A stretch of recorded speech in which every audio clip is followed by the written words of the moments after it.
pa lang napapansin na nila mga gawi kong parang hindi pambabae. Kasi bis na Chinese Carter, laruan ko ay text sa cholens. Tapos kajamin ko lagi noon mga sigang lalaki sa amin.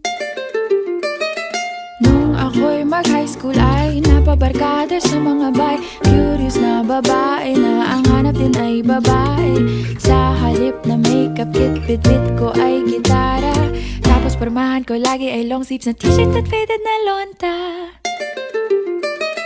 Pero nung makilala kita, nagbagong bigla ang aking timpla. Natutuwa ko na magpariban at mag-ahit ng kilay at least once a month. Hindi ko alam kung anong meron ka na sa akin ay nagpalambot ng bigla. Sinong mag-aakalang lalaki pala ang bibihag sa tulad kong tigreng gala.